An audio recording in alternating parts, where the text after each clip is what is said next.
falar um pouco da minha vida é um pouco difícil, né? Por quê? Porque, cara, quem nasce na favela, perde a mãe aos 6 anos de idade,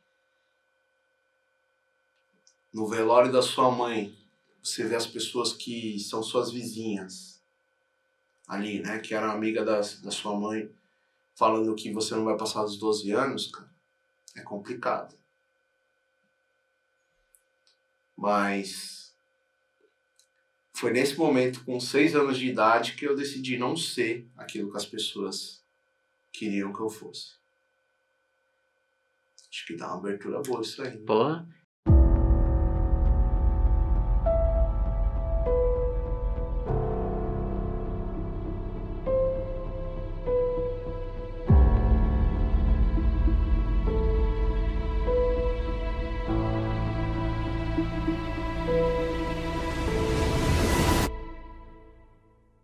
Então, eu tinha uma infância feliz, cara. Até mais ou menos os 4 anos de idade era uma coisa comum, né? Assim, brincava bastante, me divertia. Até um dia que eu chego em casa e ouço uma história assim, o seu avô, ele morreu. Aí, agora ele foi pro céu e virou uma estrelinha. Até então não entendia o que era a morte, não entendia nada disso, né? Mas quando eu entro no quarto da minha mãe se tranca e ela fala assim: sai daqui que eu quero morrer. Meu pai morreu, meu mundo acabou. E aí, naquela época, mais de 30 anos atrás, a gente não sabia o que era depressão, mas minha mãe estava com depressão. E aí ela fica naquela cama durante praticamente um ano. Toda vez que eu entrava no quarto, ela falava assim: sai daqui que eu quero morrer. E era de uma maneira bem agressiva, bem dura. Quando meu pai chegava também para tratar ela, ela falava: sai daqui que eu quero morrer. E acabou que com muita insistência, ela foi pro hospital. Depois de um ano, imagina um ano, só na cama, sem fazer nada, não queria limpar a casa, não queria se divertir, não queria que acendesse a luz. Eu falo disso, eu sinto cheiro de cigarro, cara, porque minha mãe só fumava e era muito pesado isso. Eu falo que eu odeio cigarro, acho que por causa disso. Ela falava pra eu comprar cigarro pra ela. Eu lembro que ela não se alimentava, assim, não via ela comendo nada direito. Eu via ela fumando cigarro, cara, deitada na cama. E quando ela vai pro hospital, ela já tem uma série de doenças, tem uma série de complicações, saúde, pressão alta, sei lá o que mais. E ela entra num processo muito doloroso, onde ela quer se suicidar no hospital. Então os médicos chamam meu pai lá várias vezes para conversar com ela, onde ela precisa ficar amarrada na cama porque ela queria pular. Ela já transferida rapidamente para o Hospital das Clínicas para se tratar. Ela tinha uma dieta específica, ela comia a dieta de outros pacientes. E uma coisa, né, que meu pai não me contava, porque assim, como eu era criança, eu não podia subir no hospital, né? Eu ficava ali. Eu lembro que eu era amigo do tio do cachorro quente e todos os dias eu comia um cachorro quente. E enquanto meu pai fazia a visita. E aí o que acontecia? Ela falava com meu pai assim: cara, tô morrendo de dó de você, porque você vai ter que criar esse menino sozinho, porque eu vou morrer. E aí de repente eu lembro que eu tava assim em um local, meu pai passa a me deixar na casa da minha avó, mãe da minha mãe, e vem uma tia e fala, né? Fala assim: sua mãe morreu. Até aquele momento eu não sabia o que era morrer, não sabia o que era morte, o que não era e tal. Eu lembrei um pouco do meu avô, que ia virar uma estrelinha, mas eu não entendi, eu fiquei parado. E aí ela fala assim: você não tá entendendo? A sua mãe morreu. Você nunca mais vai ver a sua mãe. Naquele momento me bate um desespero. começo a chorar, lembro de uma poltrona que tinha assim, eu começo a chorar ali. E alguém foi me pegar no colo, eu não lembro direito, só que lembro mais ou menos assim, alguém falou, não, deixa ele chorar, que chorar faz bem pro coração. Lembro que eu chorei tanto que quando eu acordei, eu tava no cemitério, era de madrugada, e aquele negócio de esperar o corpo chegar, negócio que eu não desejo pra ninguém, mas que muita gente já passou. Eu lembro que era pequenininho e aí eu vejo ali, e aí eu não alcançava, né, no caixão assim. E eu chego perto, na hora que eu chego eu vejo minha mãe deitada assim, com o vestido que ela sempre usava, e eu saio correndo ali,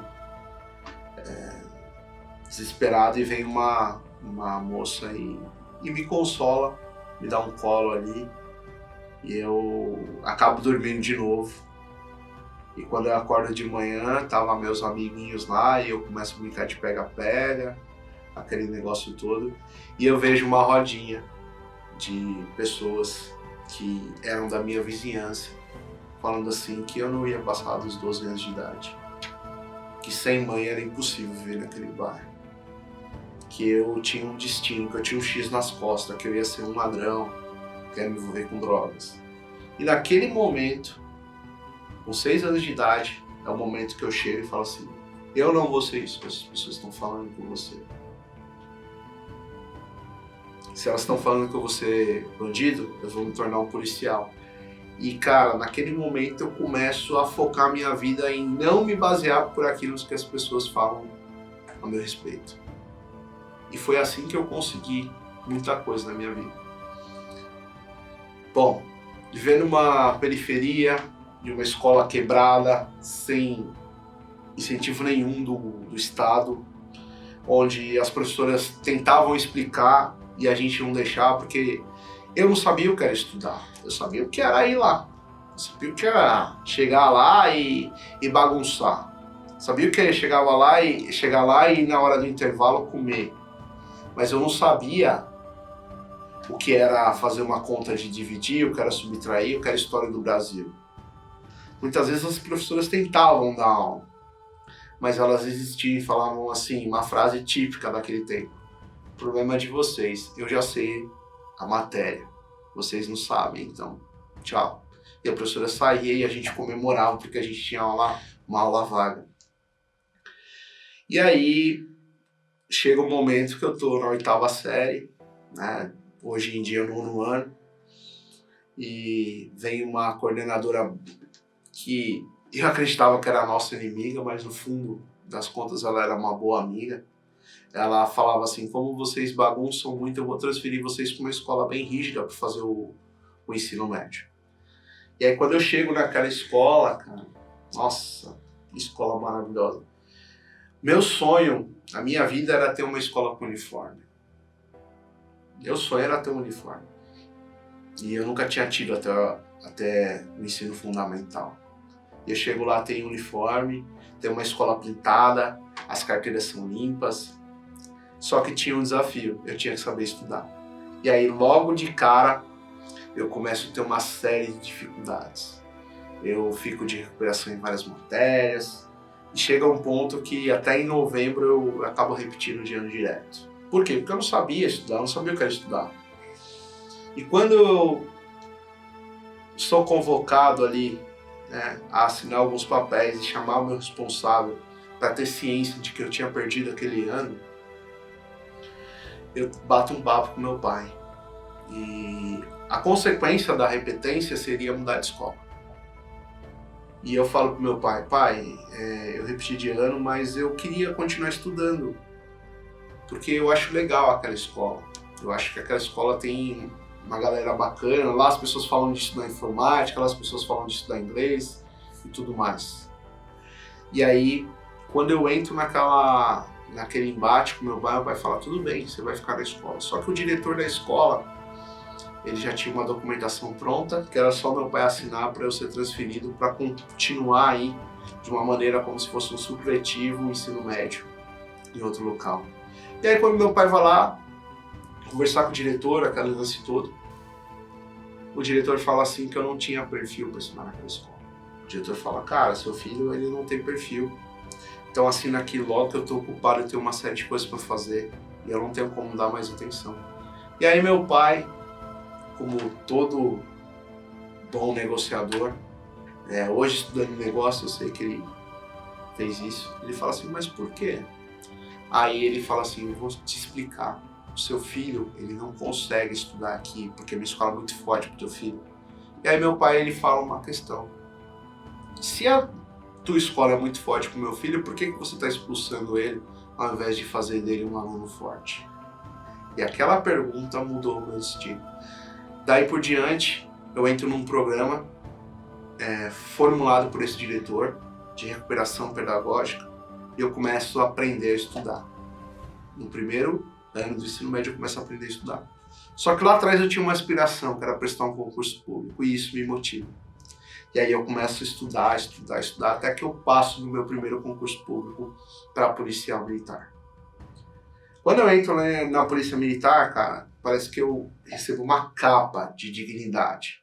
Recebo crédito no banco para comprar um automóvel financiado e eu começo a ter perspectivas. Só que como a minha origem era muito quebrada, muito favela, eu nunca quis ser um policial violento, porque eu já tinha presenciado muitas coisas. Mas prontamente eu me identifico com um programa chamado ProErd. E nesse programa chamado ProErd é que eu me vejo um educador. E depois de me apaixonar tanto, ficar aí 4 anos nesse programa, eu acabo prestando um concurso para a ETEC e me torno professor da ETEC. Por que eu contei essa história para você? A gente vai continuar, mas porque às vezes você tá morando na quebrada, mano. Às vezes você tá sem uma perspectiva, você tá com um X nas costas, às vezes você tá envolvido com drogas, você tá no tráfico, cara, não sei onde você tá. Mas quero te falar uma coisa, você tem a saída, velho. A educação pode mudar a tua vida. Ah, mas eu não estudei ainda. E daí, velho? Eu também não tinha estudado. Mas você pode estudar, pode começar hoje. Como? Cara, lendo uma página por dia, fazendo alguma coisa simples. Acreditando em você. Não se deixa levar por aquilo que as pessoas falam de você. Você não é o que o sistema quer que você seja. Você é um ser humano pensante, você tem sentimentos, você pode conquistar muita coisa. Então, para de mimimi, velho. Para de palhaçada, para de falar porque você é preto, porque você é pobre, porque você nasceu na favela. Para com isso, mano. Eu sei como que funciona o sistema, só que a gente só quebra o sistema se a gente levantar nossa cabeça e acreditar em nós. Beleza?